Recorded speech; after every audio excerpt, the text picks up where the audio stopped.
तो hello student, welcome back to my channel Samrat academy. तो दोस्तों, मेरा नाम आकाश और मेरे प्यारे विद्यार्थियों, वीडियो बहुत ही ज़्यादा इंपॉर्टेंट है क्योंकि 70 नंबर बिल्कुल पक्का आपका होने वाला है मेरे प्यारे विद्यार्थी। तो इस वीडियो को जल्दी से जल्दी लाइक कर दीजिए क्योंकि साइंस के very very most important question करने वाले हैं जो कि 2022 बोर्ड एग्जाम में जितना भी मोस्ट इंपॉर्टेंट क्वेश्चन पूछा जाएगा। मेरे प्यारे विद्यार्थियों, हमने इस वीडियो में 30 महत्वपूर्ण आप लोगों को बहुविकल्पीय प्रश्न ले रखा है बहुत ही अच्छे तरीके से। इससे बाहर बहुविकल्पीय नहीं पूछेगा। और 20 महत्वपूर्ण हमने अति लघु उत्तरीय प्रश्न ले रखा है और आपके 10 लघु उत्तरीय प्रश्न ले रखा है और 5 के 5 दीर्घ उत्तरीय महत्वपूर्ण प्रश्न।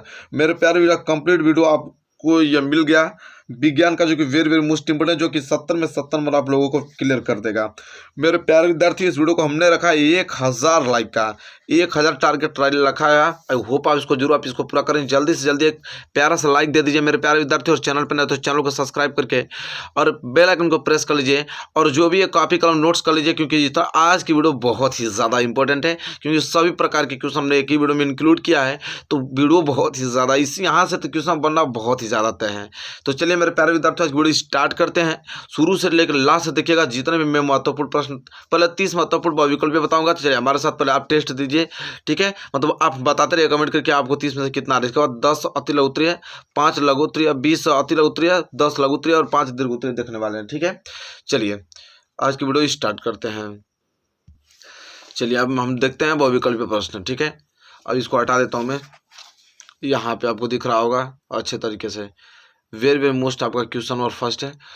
चलिए बताइए कि प्रकाश संश्लेषण क्रिया में ऑक्सीजन गैस निकलती है। कि जब भी प्रकाश संश्लेषण क्रिया में जो ऑक्सीजन गैस होती है वो निकलती है कार्बन डाइऑक्साइड, जल से, वायु से कि हरित के विघटन से। बताइए, वेरी वेरी मोस्ट इंपॉर्टेंट। प्रकाश संश्लेषण क्रिया में जो ऑक्सीजन गैस निकलती है वो कहाँ से निकलती है? कार्बन डाइऑक्साइड में, कि जल से, कि वायु से, कि हरित विघटन से। तो मेरे प्यारे विद्यार्थी हो जाएगा ऑप्शन नंबर बी। कहाँ से? जल से। जल से आपका जब भी प्रकाश संश्लेषण क्रिया होता है तो जल से आपके ऑक्सीजन गैस क्या होता है? निकलता है। क्लियर। चलिए क्वेश्चन नंबर दूसरा, वेरी मोस्ट इंपोर्टेंट क्वेश्चन। मनुष्य के प्रत्येक जबड़े में चरणवक दांतों की संख्या होती है। कह रहे कि मनुष्य के प्रत्येक जबड़े में जो चरणवक दांतों की संख्या होती है 2, 4, 6 कि 8। बताइए, very very most important question है। मनुष्य के प्रत्येक जबड़े में चरणवक दांतों की संख्या कितनी होती है? तो मेरे प्यारे विद्यार्थियों 6 होती है। कितनी होती है? 6 होती है। जल्दी से आप इसको नोट कर लीजिएगा। याद है तो बहुत अच्छी बात है, नहीं याद है तो याद ही कर लेना है आप लोगों को, ठीक है। चलिए क्वेश्चन नंबर तीसरे की तरफ बढ़ेंगे। Very very most important question number तीसरा क्या है कि ऊर्जा की मुद्रा है। कह रहा है कि ऊर्जा की मुद्रा है डीएनए की, आरएनए, एटीपी की, क्लोरोफिल। बताइए, वेरी वेरी मोस्ट इंपोर्टेंट, ठीक है। क्या है? ऊर्जा की मुद्रा है। इन चारों ऑप्शनों में से कौन ऊर्जा की मुद्रा है? वेरी वेरी मोस्ट इंपोर्टेंट है। ऊर्जा की मुद्रा किसको कहते हैं? तो ऊर्जा की मुद्रा हम एटीपी को कहते हैं। किसको कहते हैं? एटीपी को कहते हैं, ठीक है। ऑप्शन सी इस क्वेश्चन का राइट आंसर हो जाएगा, ठीक है। आगे बढ़ेंगे। अगला क्वेश्चन है कि आहारनाल पेशीय संकुचन को कहते हैं। कह रहा है कि आहारनाल पेशीय संकुचन को कहते हैं पाचन, क्रमाकुंचन, परिसंचरण की अवशोषण। बताइए, वेरी वेरी मोस्ट इंपोर्टेंट है कि आहारनाल पेशीय संकुचन को हम कहते हैं तो क्रमाकुंचन कहते हैं। क्या कहते हैं? क्रमाकुंचन। ऑप्शन 20 क्वेश्चन का हो जाएगा, राइट आंसर हो जाएगा, ठीक है। चलिए मेरे प्यारे विद्यार्थी, क्वेश्चन नंबर 5वां देखिए। Very very most important number क्या है? 5वां कि गंगा सफाई जो योजना कब प्रारंभ हुई थी? वेरी वेरी मोस्ट इंपोर्टेंट है।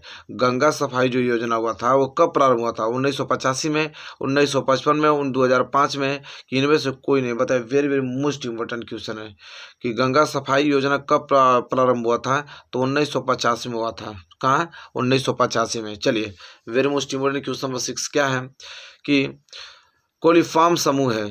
कोलिफॉर्म समूह है विषाणु का, जीवाणु का, प्रोटोजोआ का, कि इनमें से कोई नहीं? बताए, very very most important question number 6 coliform समूह है। क्वेश्चन नंबर 6 का राइट आंसर क्या हो जाएगा? जीवाणु का। ऑप्शन बी जीवाणु का। कोलिफॉर्म समूह है जीवाणु का। चलिए अगला प्रश्न देख लेते हैं। अगला प्रश्न नंबर 7वां क्या है कि एम्पियर सेकेंड मात्रक है किसका? बताइए, एम्पियर सेकेंड मात्रक है विद्युत ऊर्जा का, विद्युत वाहक बल का, आवेश का, कि धारा का? बताइए, वेरी वेरी मोस्ट इंपोर्टेंट है क्वेश्चन नंबर 7वां। तो मेरे प्यारे विद्यार्थियों, एम्पियर सेकेंड का मात्रक जो है वो है तो आवेश का। आवेश का मात्रक होता है एम्पियर सेकेंड, ठीक है। क्वेश्चन नंबर 7वां है। आई होप आपको क्लियर हो गया होगा। क्वेश्चन नंबर 7वां very very most important question है। और क्वेश्चन नंबर 8वां की तरफ बढ़ेंगे। क्वेश्चन नंबर 8वां क्या है कि किसी विद्युत परिपथ में बहने वाली धारा का मात्रक, करें किसी विद्युत परिपथ में बहने वाली जो धारा का मात्रक कूलाम कहलाता है, एम्पियर की जूल की ओम। बताए very very most important question number 8वां के लिए क्या होगा राइट आंसर। किसी विद्युत परिपथ में बहने वाली धारा का जो मात्रक क्या होता है, एम्पियर कहलाता है। क्या कहलाता है मेरे प्यारे विद्यार्थियों, एम्पियर।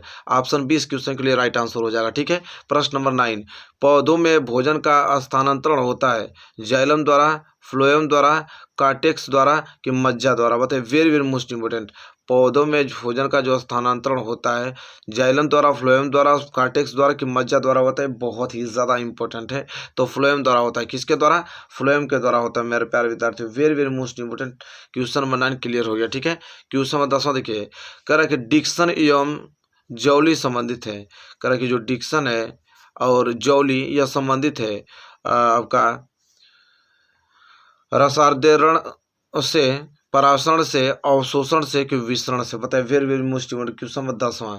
ठीक है, डिक्शन एवं जैली संबंधित है तो ऑप्शन ए रसारोहण से। ठीक है, किससे, रसारोहण से संबंधित है। ये रसारोहण लिखा है, ध्यान से नोट कीजिएगा। रसारोहण से संबंधित है कौन, डिक्शन एवं जौली। चलिए प्रश्न नंबर 11 वेरी मोस्ट इंपोर्टेंट क्या है, निम्नलिखित में दुर्बल अम्ल बताना है कि चारों ऑप्शन में से कौन दुर्बल अम्ल है, प्रबल अम्ल नहीं, दुर्बल अम्ल पूछ रहा है। HCl, HCN, HNO3, H2SO4। बताए वेरी वेरी मोस्ट इंपोर्टेंट था। ठीक है क्वेश्चन, निम्नलिखित में दुर्बल अम्ल जो है वो है आपका HCN। क्या है, HCN जो है वो है दुर्बल अम्ल।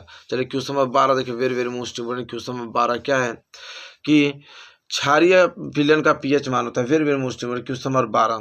ठीक है, क्षारीय विलयन का पीएच मान है 0, 7, 7 से कम, 7 से अधिक। सबको मालूम है कि क्षारीय विलयन का पीएच मान 7 से अधिक होता है। 7 से कम तो अम्लीय कहलाता है, 7 रहेगा तो उदासीन कहलाता है, सबको मालूम है। तो क्षारीय विलयन का पीएच मान है 7 से अधिक। चलिए question number 13 very most important है, शुद्ध जल का पीएच मान, जो शुद्ध हमारा जल होता है उसका पीएच मान कितना होता है, 0, 1, 7 की 14। बताए very very most important question है। शुद्ध जल का पीएच मान होता है 7, क्योंकि 7 होता है, पानी आपका उदासीन होता है, ना अम्ल ना क्षार, क्या होता है उदासीन होता है, इसलिए उसका पीएच मान क्या होगा 7 होता है। चलिए क्वेश्चन नंबर 13 के लिए question number 14 very most important question है, निम्नलिखित में से अम्लीय लवण है बताना है कि इन चारों में से कौन अम्लीय लवण है, NaHSO4, Na2SO4, KCN। बताइए very very most important question है। बताइए इसका राइट आंसर क्या होगा, निम्नलिखित में से कौन अम्लीय लवण, अम्लीय लवण आपका बी है। क्वेश्चन नंबर 14 का option number B right answer हो जाएगा, NaHSO3। ठीक है, NaHSO4। ठीक है, यह आप लोगों का अम्लीय लवण है।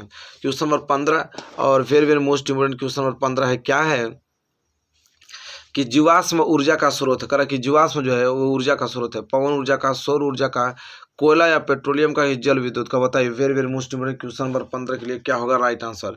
जीवाश्म ऊर्जा का स्रोत है तो है कोयला या पेट्रोलियम। ऑप्शन सी इस क्वेश्चन के लिए क्या हो जाएगा, राइट आंसर हो जाएगा।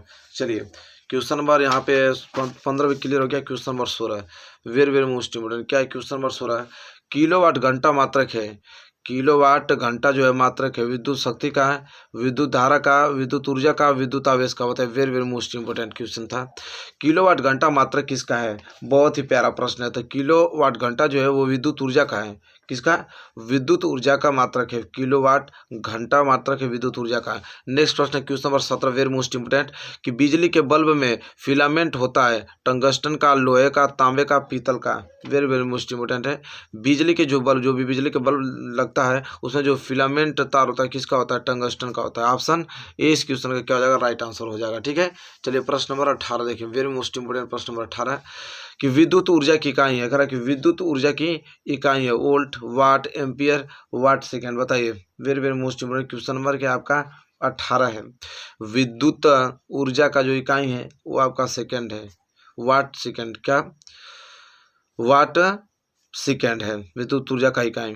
चलिए क्वेश्चन नंबर आपका 18वां क्लियर। क्वेश्चन नंबर 19 देखिए, आपका लिखा है ओम के नियम को सूत्र है, मतलब ओम के नियम का सूत्र है कौन, I बराबर V इंटू आर, आर बराबर VI, V बराबर IR, इनमें से कोई नहीं। बताए क्वेश्चन नंबर 19 के लिए राइट आंसर क्या होगा, वेरी वेरी मोस्ट इंपोर्टेंट। तो ओम का नियम बराबर V बराबर IR होता है। क्या होता है, V बराबर IR होता है, ये ओम का नियम होता है, सबको मालूम है, इसलिए ऑप्शन सी इस क्वेश्चन के लिए राइट आंसर हो जाएगा। क्वेश्चन नंबर 20 1 माइक्रो ओम का मान होता है, 1 माइक्रो ओम का जो मान होता है कितना होता है, 10 पे पावर -9 ओम, 10 पे पावर -6 ओम, 10 पे पावर -3 ओम कि 1 ओम, बताए वेरी वेरी मोस्ट इंपोर्टेंट है। तो ऑप्शन 20 क्वेश्चन का राइट आंसर हो जाएगा। मतलब 1 माइक्रो ओम का मान जो होता है वो 10 पे पावर माइनस 6 ओम होता है।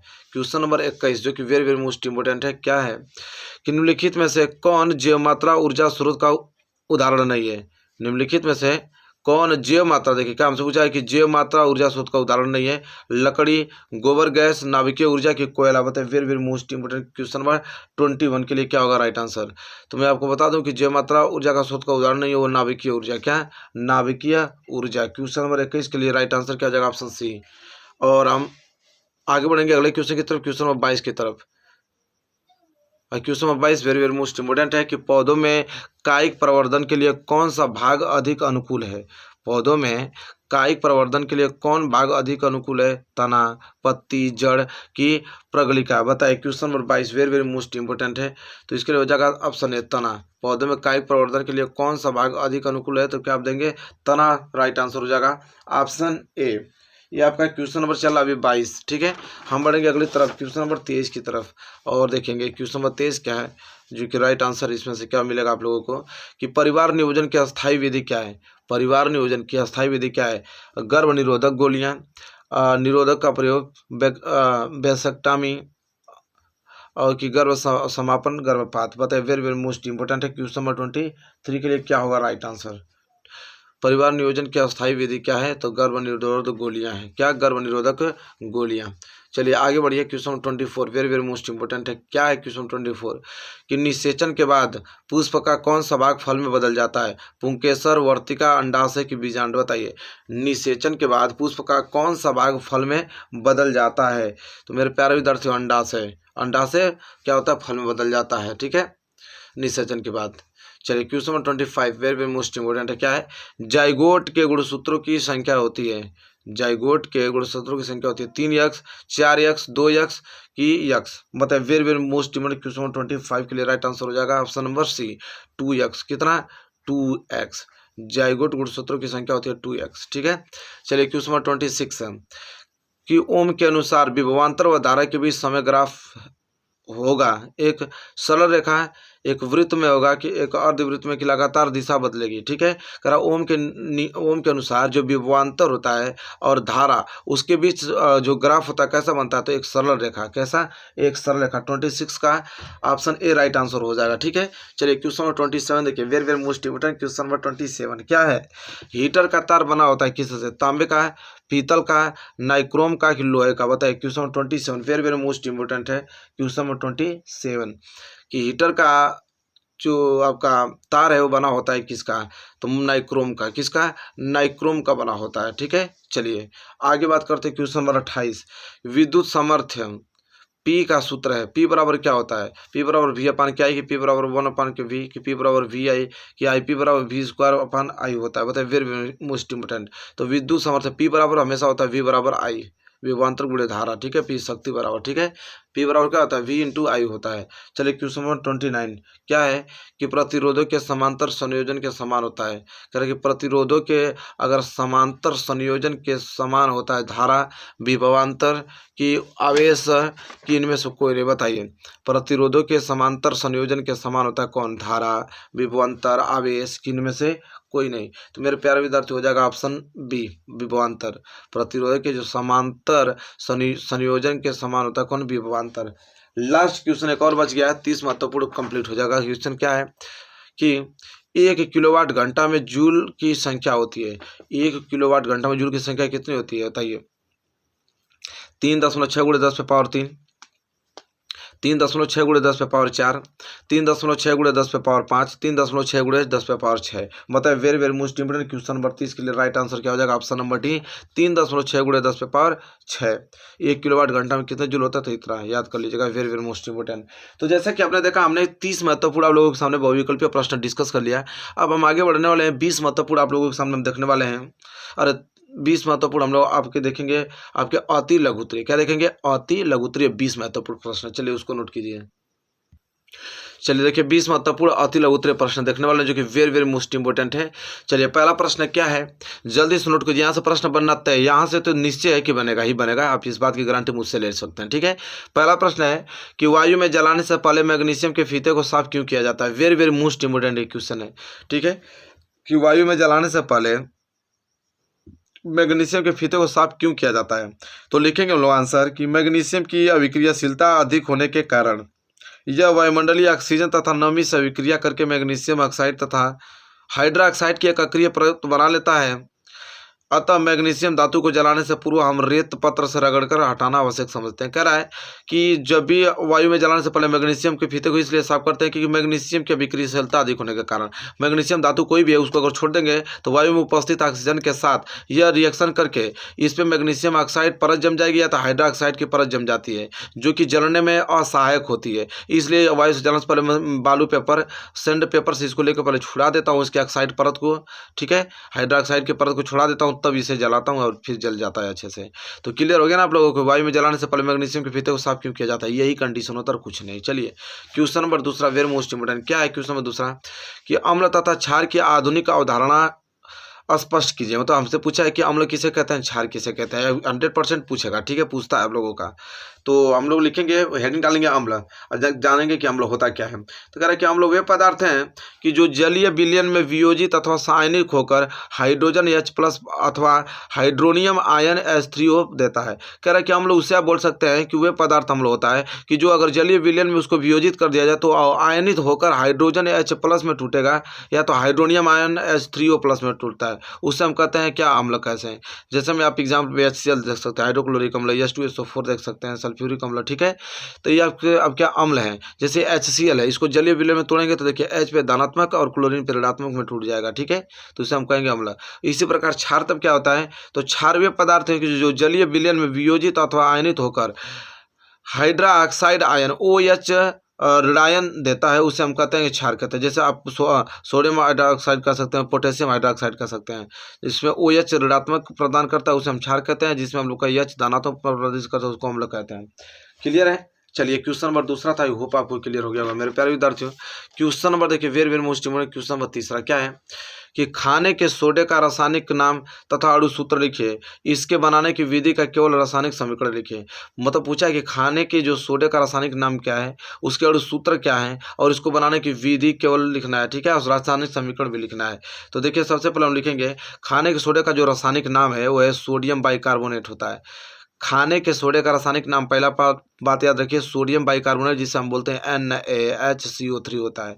बनाने की विधि इसकी क्या है कि प्रयोगशाला में इसे हम सोडियम कार्बोनेट के ठंडे जलीय विलयन में कार्बन डाइऑक्साइड गैस प्रवाहित करके बनाया जाता है। जैसा कि देख पा रहे हैं सोडियम कार्बोनेट है, सोडियम कार्बोनेट में जलीय विलयन में कार्बन डाइऑक्साइड की उपस्थिति में इसे आपको इस विलयन को प्रवाहित करने पे सोडियम बाइकार्बोनेट खाने का सोडा का निर्माण हो रहा है यहाँ पे, ठीक है।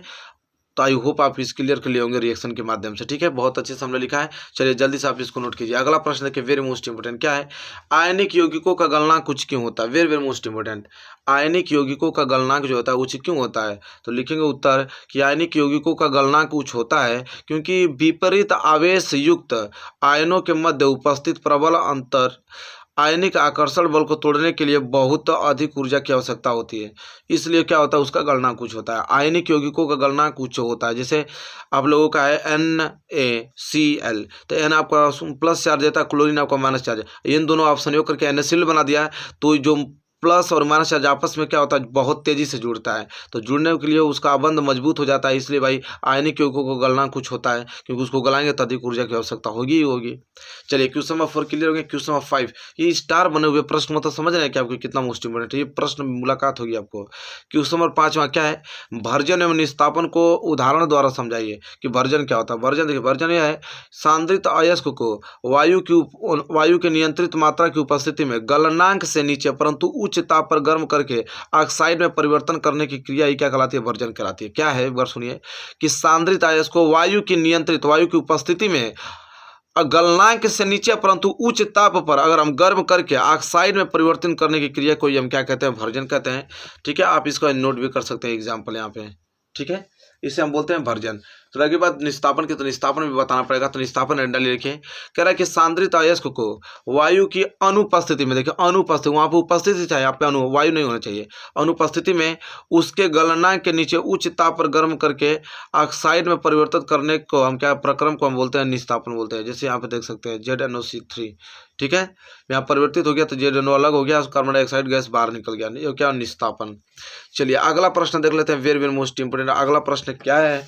तो अगला प्रश्न मेरे प्यारे विद्यार्थियों, प्रश्न नंबर 6 यह है कि उदाहरण देते हुए खनिज तथा अयस्क को स्पष्ट कीजिए। तो एक साइड आप डालिए खनिज और एक साइड डालिए अयस्क। देखिए खनिज क्या होता है कि प्रकृति में भूपटपटी के नीचे धातुएं जिन यौगिकों के रूप में पाई जाती हैं उन्हें हम क्या कहते हैं, खनिज कहते हैं। लेकिन अयस्क क्या होता है कि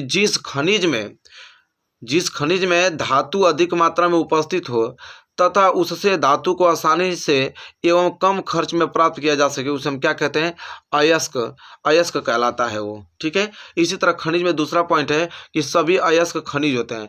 दुनिया के जितने भी अयस्क होते हैं सबको आप खनिज बोल सकते हैं। लेकिन भाई दूसरा का पॉइंट इसमें है कि सभी हम खनिज को अयस्क नहीं होते हैं, सभी खनिज क्या होते हैं, अयस्क नहीं होते हैं। चलिए यहाँ पे देखिए तीसरा पॉइंट कि सभी खनिजों को हम धातु निष्कर्षण के लिए प्रयुक्त नहीं किया सकते हैं। लेकिन यहाँ पे हम बात करें कि सभी अयस्क को हम धातु निष्कर्षण के लिए उपयुक्त किया जाता है। इसके बाद देखिए चौथा, इसमें चौथा तीसरा हो गया। चौथा क्या है, उदाहरण, जैसे कापर पायराइट, ये क्या है, खनिज। और इसी तरह यहाँ पे हार्न सिल्वर है, हार्न सिल्वर यहाँ पे क्या है, अयस्क है। तो देखिए हमने अंतर आपको उदाहरण देते हुए करा कि खनिज तथा अयस्क को अंतर बताइए। तो उदाहरण देते हुए हमने देखा कि खनिज और अयस्क को हमने उदाहरण बताया। आई होप आपको क्लियर होगा। जल्दी से नोट कीजिए, एग्जाम में प्रश्न इतना ज़्यादा पूछे जाते हैं कि क्या बताया जाए। चलिए क्वेश्चन नंबर आपका हो गया 7वां। क्वेश्चन नंबर 7वां की तरफ बढ़ेंगे। देखिए क्वेश्चन नंबर 7वां है क्या कि धातुओं की सक्रियता श्रेणी से आप क्या समझते हैं। धातुओं की सक्रियता श्रेणी से आप क्या समझते हैं, हाइड्रोजन से अधिक सक्रिय एवं दूसरा कम सक्रिय, ऐसे एक एक धातु का नाम लिखिए। Very very most important. तो चलिए देखते हैं पहले कि धातु की सक्रियता श्रेणी क्या है, इसके बाद हम देखेंगे हाइड्रोजन से अधिक सक्रिय तथा दूसरा हाइड्रोजन से कम सक्रिय वाले धातु का नाम देखने वाले हैं। तो पहले जानते हैं कि धातु की सक्रियता श्रेणी होती क्या है। लिखा है कि विभिन्न तत्वों को उनके घटते या बढ़ते हुए मानक इलेक्ट्रो विभव के आधार पर क्रम से व्यवस्थित करने की श्रेणी प्राप्त होती है और जिसे विद्युत रासायनिक श्रेणी कहते हैं, या उसी को हम कहते हैं सक्रियता श्रेणी कहते हैं। क्लियर। देखिए और फिर देखेंगे विद्युत रासायनिक श्रेणी में हाइड्रोजन से ऊपर स्थित धातु जो है वो सोडियम है, जो कि अधिक सक्रिय होता है, जबकि हाइड्रोजन से नीचे स्थित वायु आपका सिल्वर है, जो कि कम सक्रिय होता है।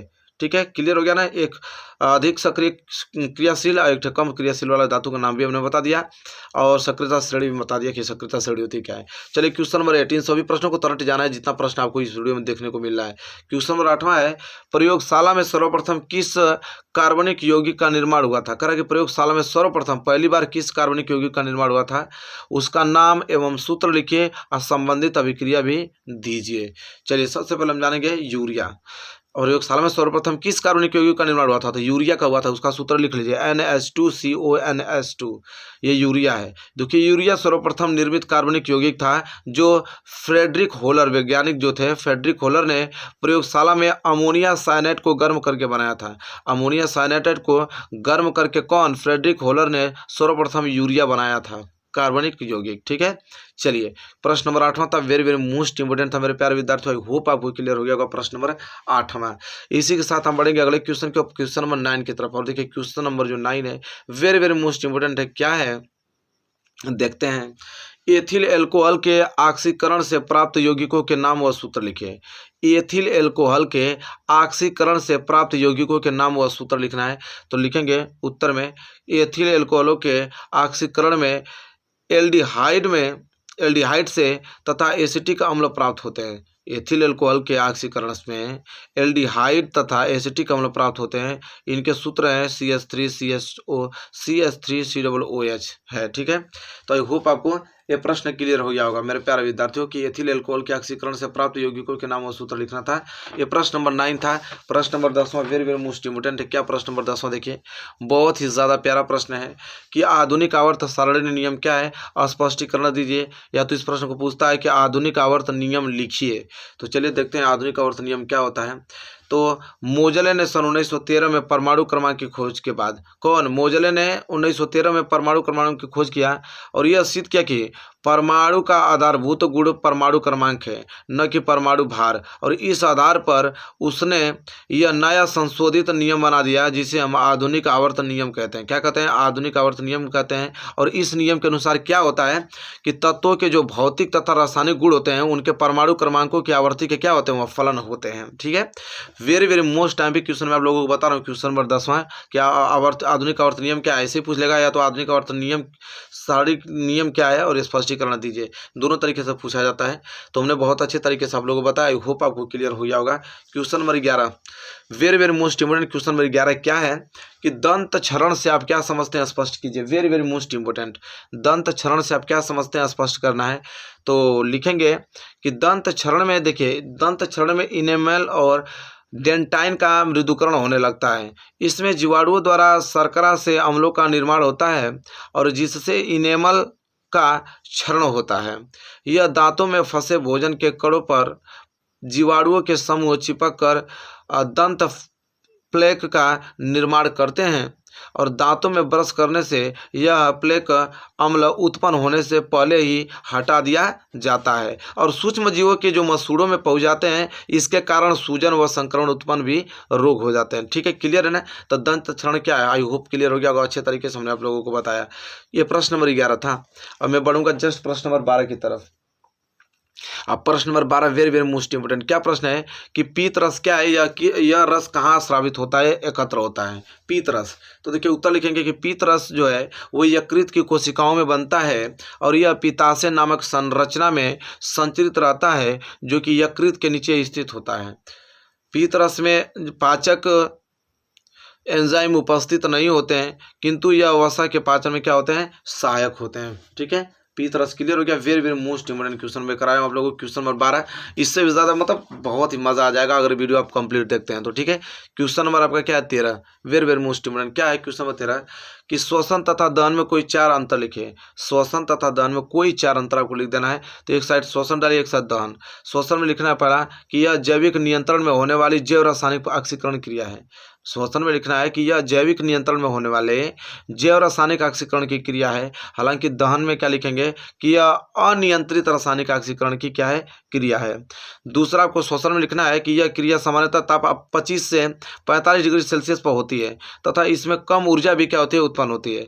लेकिन दहन में यह क्रिया उच्च ताप पर होती है तथा इसमें उच्च ऊष्मा क्या उत्पन्न होती है। ठीक है, चलिए तीसरा आपका श्वसन में लिखना है कि यह क्रिया एंजाइम की सहायता में होती है और दहन में लिखना है कि इसमें एंजाइम की आवश्यकता नहीं होती है। ये क्वेश्चन नंबर 13 था। Very very most important. I hope आपको क्लियर हो गया होगा। क्वेश्चन नंबर क्या? 13। अब हम बढ़ेंगे अगले क्वेश्चन की तरफ, क्वेश्चन नंबर 14 की तरफ। क्या है क्वेश्चन नंबर 14 कि रुधिर वाहिनियां किन्हें कहते हैं? इनके प्रकार लिखिए। रुधिर वाहिनियां किन्हें कहते हैं? इनके प्रकार लिखिए। तो देखिए मेरे प्यारे विद्यार्थियों, कैसे लिखेंगे कि रुधिर जो है हृदय के द्वारा पंप होता हुआ विकृत मतलब विस्तृत रूप से फैली मोटी पतली रुधिर वाहिनियां में निरंतर बढ़ता रहता है। यह रुधिर वाहिनियां 3 प्रकार की होती है। कह रहा पहले कि रुधिर जो हृदय के द्वारा पंप होता हुआ विस्तृत रूप से फैली मोटी पतली रुधिर वाहिनियों में निरंतर बढ़ता रहता है। और यह रुधिर वाहिनियां 3 प्रकार की होती हैं। कौन कौन? धमनी, शिराएं और कोशिकाएं होती हैं। धमनी, शिराएं, कोशिकाएं होती हैं। ठीक है, चलिए क्वेश्चन नंबर ये आपका 14 था। वेरी वेरी मोस्ट टाइम था। और इसी के साथ हम बढ़ेंगे प्रश्न नंबर 15 की तरफ, जो कि बहुत ही ज्यादा महत्वपूर्ण है। प्रश्न नंबर 15 क्या है कि धमनी तथा शिरा को परिभाषित करिए।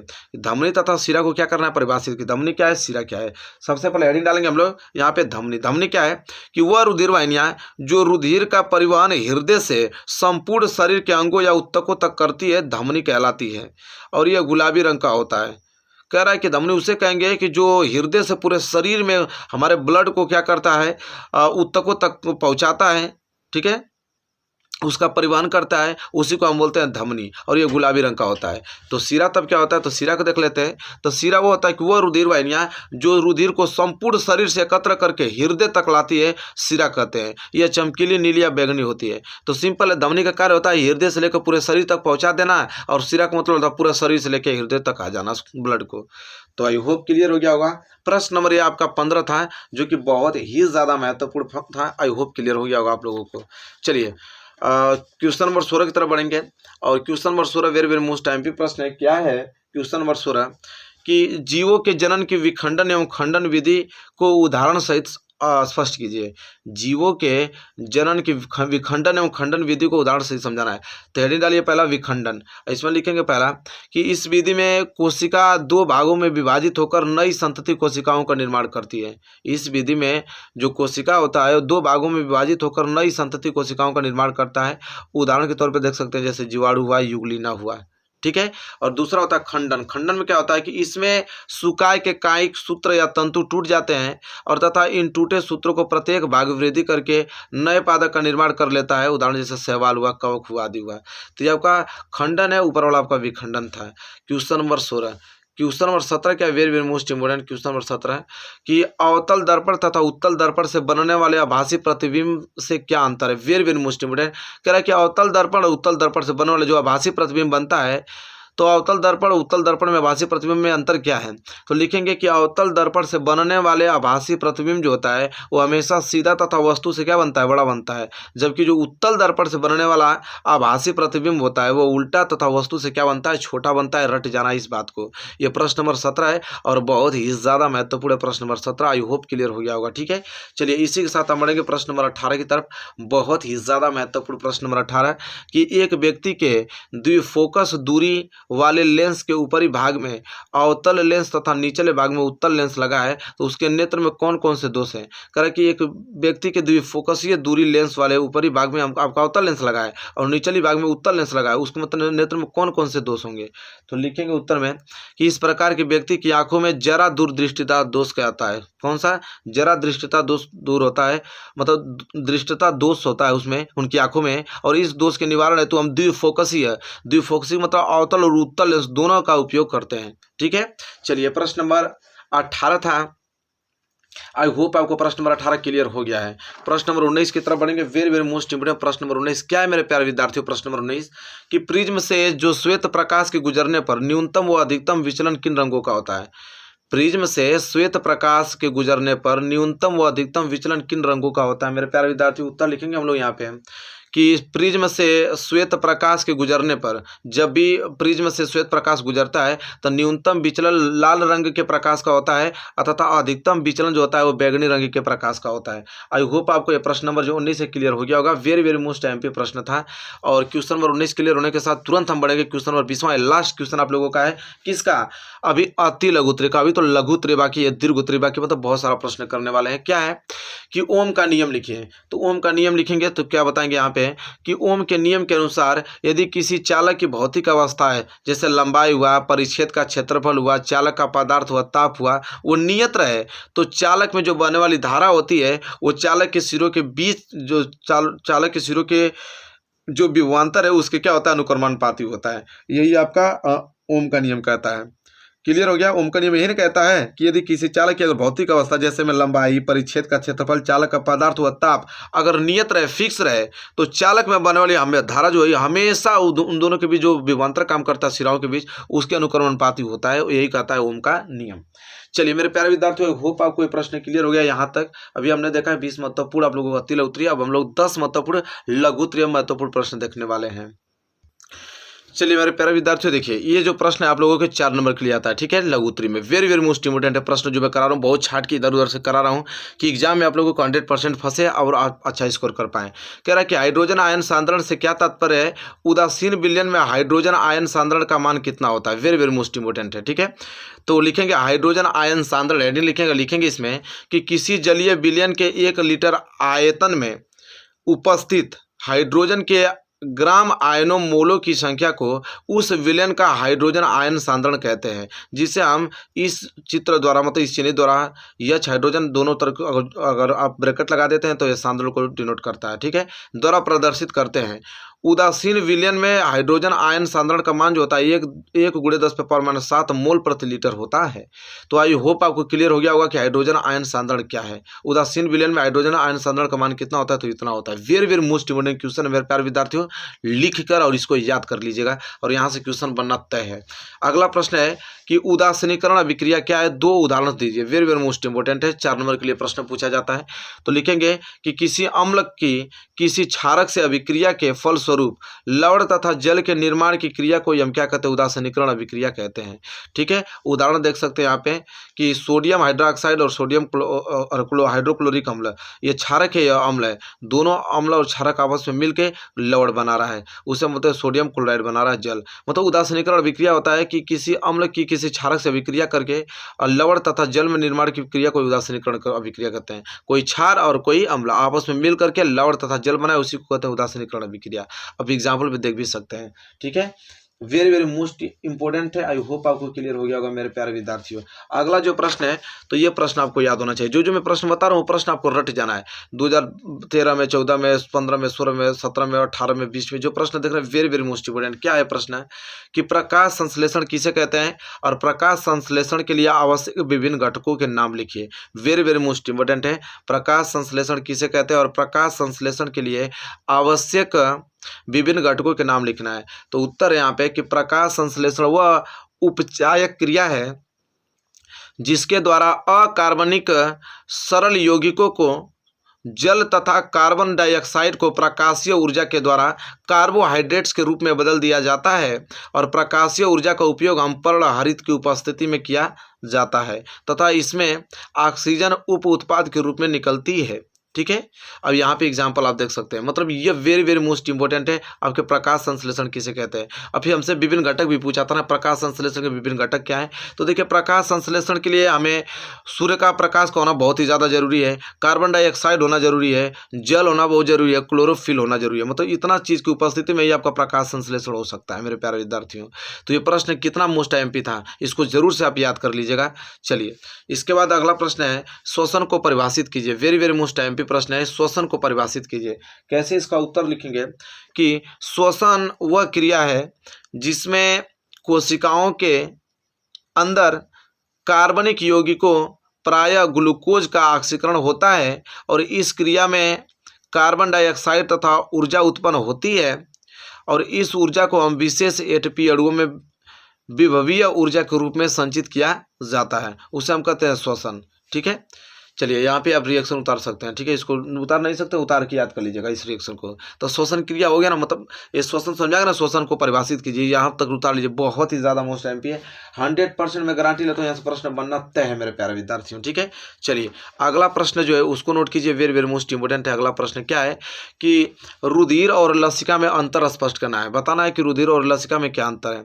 तो हेडिंग डालेंगे रुधिर और लसिका में अंतर, इधर आपको रुधिर डाल देना ब्लड, उधर लसिका लाइम्स डाल देना। ठीक है, देखिए रुधिर में पहला पॉइंट आपको लिखना है कि यह गहरे लाल रंग की तरल जो है वो संयोजी उत्तक है, कौन, रुधिर। लेकिन लसिका है तो यह रंगहीन तरल संयोजी उत्तक है, कौन, लसिका। इसी तरह रुधिर में दूसरा है कि रुधिर में लाल रुधिर कणिकाएं पाई जाती हैं जिनमें हीमोग्लोबिन होता है रुधिर में। लसिका में, तो लसिका में लाल रुधिर कणिकाएं नहीं पाई जाती हैं, बात है सिंपल। इसके बाद देखिए रुधिर में लिखना है तीसरा पॉइंट कि रुधिर में प्रोटीन्स अधिक मात्रा में पाई जाती हैं और लसिका में लिखना है कि लसिका में प्रोटीन्स अपेक्षाकृत कम पाया जाता है, मतलब कि रुधिर से कम पाया जाता है प्रोटीन्स, किसमें, लसिका में। ठीक है, चौथा पॉइंट आपको लिखना है रुधिर में क्या कि इसमें कार्बन डाइऑक्साइड तथा वज्र पदार्थ कम मात्रा में होता है। ठीक है, और इसमें लिखना है कि लसिका में जो कार्बन डाइऑक्साइड तथा वज्र पदार्थ होता है अधिक मात्रा में पाई जाते हैं, किसमें, लसिका में।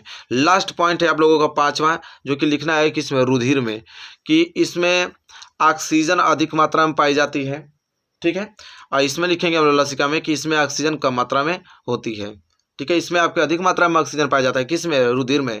लसिका में ऑक्सीजन कम मात्रा में पाया जाता है। तो आई होप आपको क्लियर हो गया होगा मेरे प्यारे विद्यार्थियों। इसके बाद अगले प्रश्न की तरफ बढ़ेंगे। अगला प्रश्न पूछता है यहाँ पे, वेरी वेरी मोस्ट इंपोर्टेंट है, क्या कि धमनी तथा शिरा को परिभाषित कीजिए। धमनी तथा शिरा को परिभाषित कीजिए, तो लिखेंगे कि रुधिर परिसंचरण के लिए हृदय एक पंप के समान कार्य करके जिन वाहिनियों में रुधिर को भेजता है उन्हें धमनियाँ कहते हैं। रुधिर जिन भागों में उसको भेजता है उसे क्या कहते हैं, धमनियाँ कहते हैं। और धमनियाँ उत्तकों में पहुँचकर केशिकाओं में बट जाती हैं तथा बाद में एकत्रित होकर शिराओं का निर्माण करती हैं और शिराएं रुधिर को वापस कहाँ तक, हृदय में लाती है, उसको हम कहते हैं शिराएं। वेरी वेरी मोस्ट इंपोर्टेंट था। आई होप आपको ये प्रश्न क्लियर हो गया होगा मेरे प्यारे विद्यार्थियों।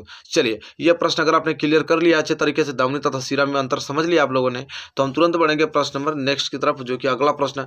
ये प्रश्न जो मैं आपको बता रहा हूँ ना, ये वीडियो इतना ज़्यादा इंपॉर्टेंट आप लोगों के लिए है साइंस की, कि इस वीडियो से ही आप पास हो जाएंगे, बहुत ही अच्छा मार्क्स अचीव कर पाएंगे। ठीक है, क्या है कि पुनरुद्ध भवन का क्या तात्पर्य है, उदाहरण सहित समझाइए। वेरी वेरी मोस्ट इंपोर्टेंट, पुनरुद्ध भवन का क्या तात्पर्य है, उदाहरण देकर समझाना है। तो उत्तर में लिखेंगे पुनरुद्ध भवन, आपको हेडिंग डालना है कि पुनरुद्ध भवन होता क्या है।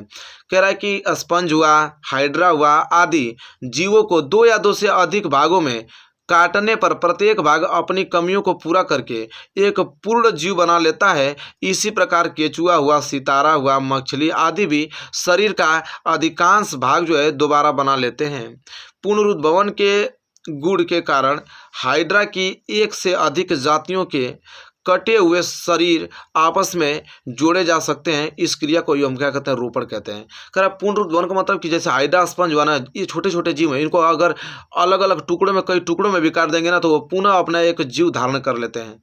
ठीक है, उसी को हम कहते हैं कि पुनरुद्ध भवन कहते हैं। ठीक है, तो मेरे प्यारे विद्यार्थियों, आई होप आपको क्लियर हो गया है। कह रहा है कि पुनरुद्ध भवन के गुण जो है, गुण के कारण हाइड्रा की एक से अधिक जातियों के कटे हुए शरीर आपस में जोड़े जा सकते हैं। देख रहे हैं ना, वेरी वेरी मोस्ट इंपोर्टेंट। इस क्रिया को हम क्या कहते हैं, रोपण कहते हैं।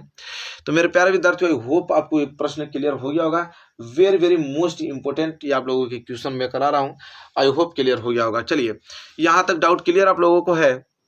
तो जैसा कि देख पा रहे हैं, 5 महत्वपूर्ण दीर्घोत्तरीय प्रश्न हम आप लोगों को बताने वाला हूं। अब वहां तक क्लियर हो गया ना, अब हम लोग दीर्घोत्तरीय महत्वपूर्ण प्रश्न 5 देखने वाले हैं, जो कि वेरी वेरी मोस्ट इंपोर्टेंट होगा। ठीक है, तो जल्दी जल्दी से आप हमारे साथ पढ़ते रहिए और इसको नोट कीजिए।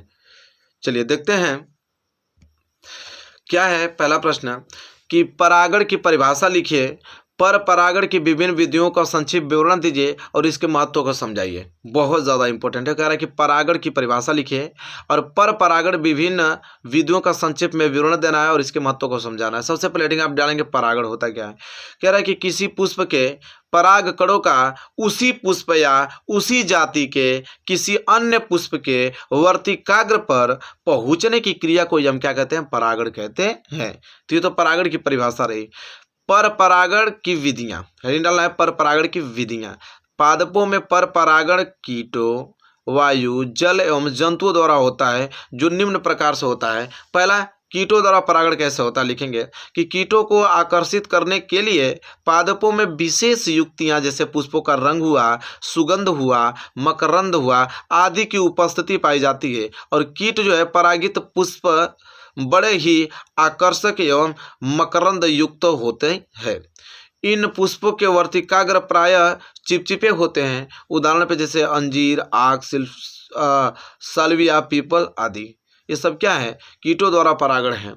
दूसरा, वायु द्वारा भी परागण होता है। वायु द्वारा परागण लिखेंगे हम लोग, यहाँ पे दिख रहा है कि नहीं पूरा आप लोगों का अच्छे तरीके से। चलिए, वायु द्वारा परागण जो होता है, कह रहा है कि अनेक पादपों में वायु द्वारा परागण होता है और इसके लिए अनेक युक्तियां पाई जाती हैं। जैसे पुष्प प्रायः छोटे और समूह में लगे होते हैं। इन पुष्पों में सुगंध, मकरंद और रंग का अभाव होता है और इनकी वर्तिकाग्र खुरदरी एवं चिपचिपे होते हैं। परागण हल्के और शुष्क होते हैं। वायु द्वारा परागण ऐसे होता है। ठीक है, क्लियर हो गया। देखिए, जल द्वारा भी परागण होता है, लिखेंगे। और देखिए, वायु द्वारा परागण में उदाहरण में जैसे गेहूं हुआ, मक्का हुआ, ज्वार, यह वायु द्वारा परागण होता है। ठीक है, चलिए अब देखिए यहाँ पे हम लोग देखेंगे कि जल के द्वारा परागण कैसे होता है। तो देखिए यहाँ पर नोट कीजिए, वेरी वेरी मोस्ट इंपोर्टेंट है। जल के द्वारा परागण होता है कि यह परागण जल में उगने वाले पादपों में पाया जाता है और जल परागण के लिए जो पुष्पों के परागकणों, वर्तिकाग्र आदि में अनेक अनुकूलन पाए जाते हैं और पुष्प रंगहीन, मकरंदहीन और गंधहीन होते हैं। इसका घनत्व अधिक होता है तथा यह संख्या में अधिक होते हैं और इससे परागकण जल सतह पर तैरते हुए मादा पुष्प के संपर्क में आते हैं और परागकण वर्तिकाग्र द्वारा ग्रहण कर लिए जाते हैं। जैसे मैं इसमें उदाहरण में वेलिस्नेरिया, हाइड्रिलिया, सेरेटोफिलम आदि हैं। ये आपके जल द्वारा परागण हैं। चौथा आपका है जंतु परागण। तो लिखेंगे कुछ पादपों में परागण घोंघों, पक्षियों, चमगादड़ आदि की सहायता से होता है। उदाहरण में लिखेंगे सेमल, कदम्ब, बिगोनिया। ठीक है, ये आपके जंतु परागण हैं।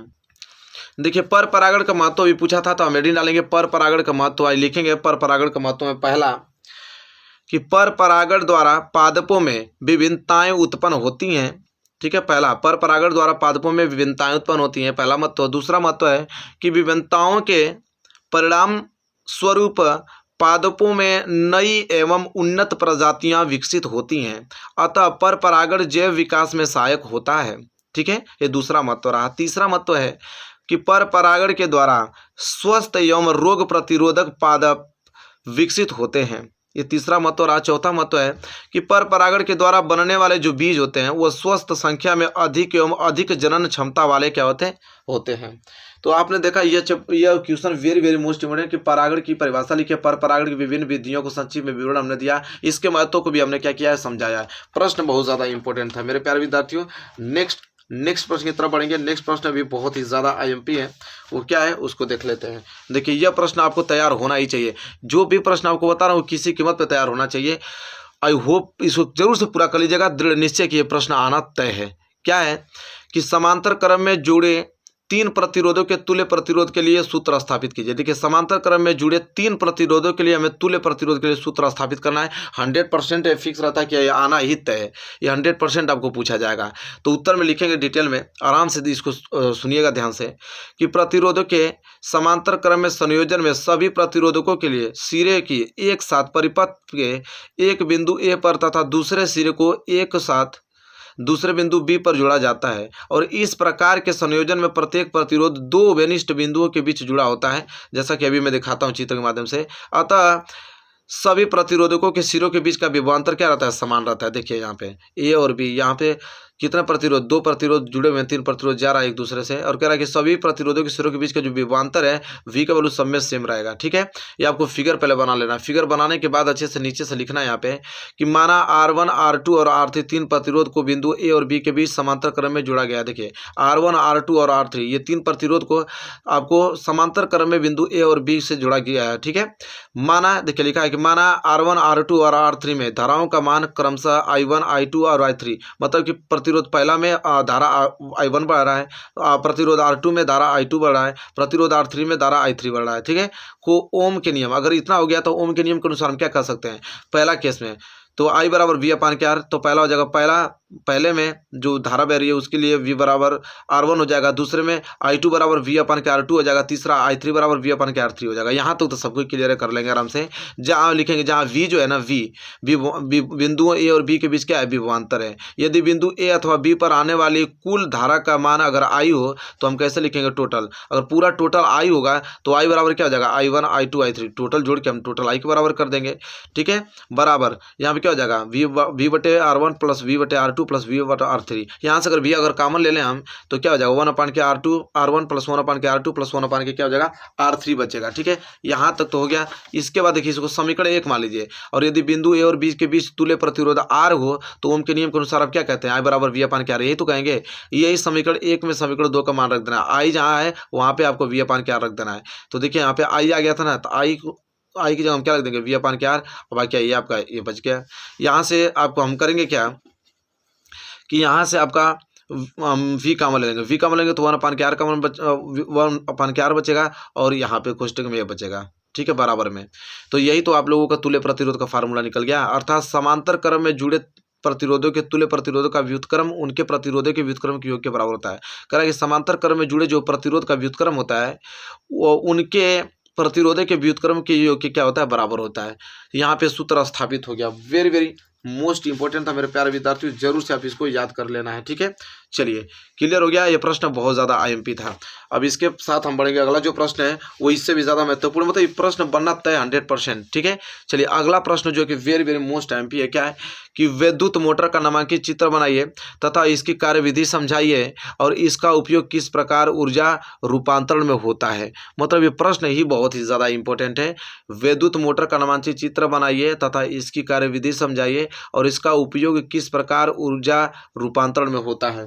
तो विद्युत, आप लोगों को क्या बोला है, विद्युत मोटर का नामांकित चित्र देख सकते हैं। ठीक है, विद्युत मोटर का नामांकित चित्र बना हुआ है, वेरी वेरी मोस्ट इंपोर्टेंट है। पहले इसके बारे में हम लोग देखते जानते हैं। लिखेंगे उत्तर में कि विद्युत मोटर एक ऐसा यंत्र है जो विद्युत ऊर्जा को यांत्रिक ऊर्जा में बदलता है। कह रहा है विद्युत मोटर एक ऐसा यंत्र है जो विद्युत ऊर्जा को यांत्रिक ऊर्जा में क्या करता है, बदलता है। सिद्धांत इसके देखने वाले, सिद्धांत हेडिंग डालिए, लिखिए विद्युत मोटर का सिद्धांत इस तथ्य पर आधारित है कि जब किसी कुंडली को चुंबकीय क्षेत्र में रखकर उसमें विद्युत धारा प्रवाहित की जाती है तो कुंडली पर एक बल युग्म कार्य करने लगता है और जो कुंडली को उसके अक्ष पर घुमाने का प्रयास करता है। यदि कुंडली अपने अक्ष पर घूमने के लिए स्वतंत्र हो सके, मतलब स्वतंत्र हो, तो वो घूमने लगती है। ये आपका उसका सिद्धांत है विद्युत मोटर का। इसके बाद संरचना लिखना है। विद्युत मोटर के 4 मुख्य भाग हैं। संरचना मतलब कि आपको चित्र बनाना है और इसके 4 मुख्य भाग है। पहला क्षेत्र चुंबक आप देख सकते हैं फिगर में। फिर दूसरा आर्मेचर, दूसरा क्या आर्मेचर, आर्मेचर को आप भी देख सकते हैं, आर्मेचर कुंडली, ठीक है। इसके बाद विद्युत वलय, क्या होता है विद्युत वलय आप देख सकते हैं, ठीक है। इसके बाद ब्रूस होता है, ठीक है, ब्रूस, तो यहाँ ब्रूस आप देख सकते हैं, ब्रूस है। तो 4 भाग होते हैं, ठीक है, विद्युत मोटर के 4 भाग। तो पहले एक एक करके हम लोग हेडिंग डाल के लिखेंगे। पहला भाग होता है क्षेत्र चुंबक का पहला भाग होता है, लिखेंगे कि यह एक शक्तिशाली अस्थायी चुंबक होती है जिसके ध्रुव खंड N और S होते हैं। तो देखिए यह एक शक्तिशाली अस्थायी चुंबक होता है जिसके ध्रुव जो खंड है N और S होता है। देखिए N और S, ये एक शक्तिशाली क्षेत्र चुंबक होता है, ठीक है, जिसके ध्रुव N और S होता है। देखिए यहाँ पे लिख लेना है, तीर लगा के आप लोगों को इंडिकेट कर देना है कि ये आपके क्या है, क्षेत्र चुंबक है। क्लियर हो गया। चलिए दूसरा आपका है आर्मेचर। क्या है आर्मेचर, लिखे हैं यह तांबे के तार के अनेक फेरों वाली एक आयताकार कुंडली ABCD होती है। यह तांबे के तार से बना होता है जो कि ये उसके कई फेरों से आयताकार के रूप में होता है जिसका कुंडली ABCD होती है। जिसमें दिखा रहा हूँ ABCD मतलब यहाँ पे ABCD, यही आप लोगों का है आर्मेचर। क्या है आर्मेचर। और आगे देखते हैं क्या लिखा है कि जो कच्चे लोहे की क्रूड पर तांबे के तार के पृथकृत फेरे लपेटकर बनाई जाती है और यह चुंबक के ध्रुव NS के बीच घूमती रहती है। कौन, आर्मेचर। तीसरा है आर्मेचर, देख लेना आर्मेचर यही होता है, आर्मेचर कुंडली। इसके बाद तीसरा है आपका विभक्त वलय।